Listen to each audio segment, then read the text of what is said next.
Facebook does something that not everybody can do that well, which is massive branding, right?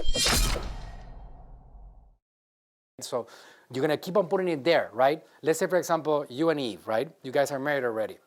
You've been married for a year and a half or something like that, right? When you guys got engaged, your girlfriend at that time, Eve, she gets super excited about the wedding, and she starts imagining it and creating on it, and that is the perfect moment, right? To start putting yourself in front of these people. But not even that. A few months before that, before this person is even thinking about getting married, that's the ideal moment that you start, hey, here's a video, look at my venue. Oh, look at this beautiful wedding. Look at this, like, this couple that got married. Target not single females, but in relationship. You can exclude married.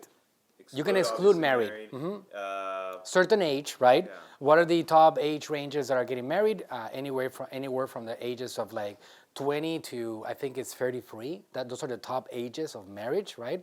And then you go after those, and you exclude people that are married. Obviously, those ones, we jump the chart there, right? So you can exclude those ones, and then you target every other woman, right? And maybe there's gonna be a girl that recommends to the other one, and maybe this one is gonna talk about that to this one. You know, like, that's kind of like the idea, but there's not much like micro targeting. Let's say, for example, 1 hour distance, right? Here. If you look at Clearwater, for example, this is where we live, you're talking about what, 150,000 people, right? Yeah. Now, let's put it at 20 to 33-year-olds, females. So now we're down to 20,000 people. Now let's exclude married women. So dude, now we're down to 15,000 people. Do you see how this is a branding play? Yeah. It's a branding play, right? So if we have on this, and I don't know the exact example of this potential client, but if we had 10, 15 potential thousand people, right? 10, 15,000. We're not getting 5, 10 leads a day. I can promise you that. That's not happening. So if they're thinking with that, we might as well not even start. No,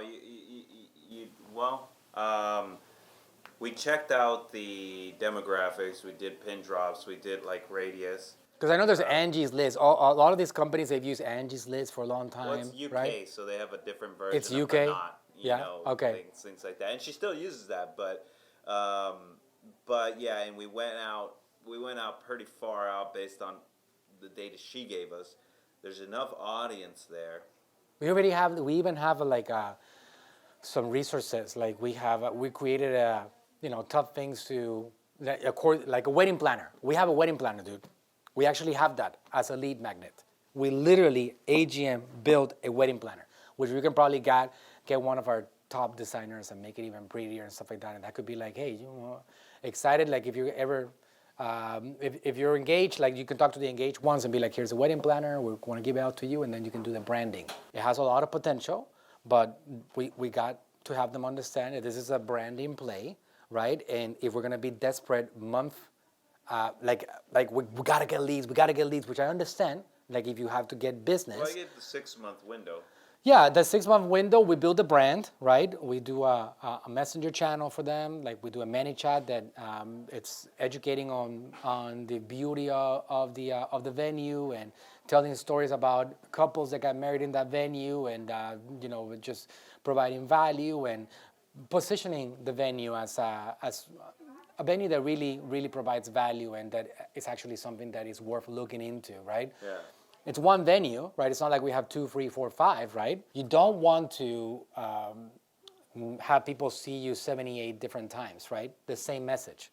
So we have to adjust creatives, right? So I think you asked me originally about how many creatives. How many creatives for that price? Yeah. In a geo-target. Yeah, so we have to have enough creatives to meet the demand that is going to be needed for that geographic zone.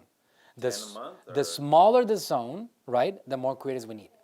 Especially with the bigger the budget, right? Yeah, that's what I'm trying. Because if you have a big budget, right? Again, we have to still look at the numbers. If it's 100,000 people in that area, if it's 20,000 people, if it's 50,000, if it's 250,000, there's going to be a small variation. I like to make sure that any creative does not get seen more than 2 or 3 times by somebody, because otherwise people go blind. They don't even see the ads anymore. When somebody sees an ad for a 4th time, for a 5th time, etc., they don't see it anymore. So we want to make sure that we have enough creative for that. and videos, images, etc. So you can keep that into 10 or 15, or you need to? 15 is a lot, right? So for ads, 10, just rotating 2 or 3 of them a week should be fine. For a budget like that, combination of videos and images, carousels, storytelling. I like the carousels of the venue. Storytelling carousels like that, romantic. You got to paint a romantic picture. But where I see the real potential here is in those people that are not engaged yet, and then you keep on positioning yourself there. And when they do get engaged, what is the first thing they think about?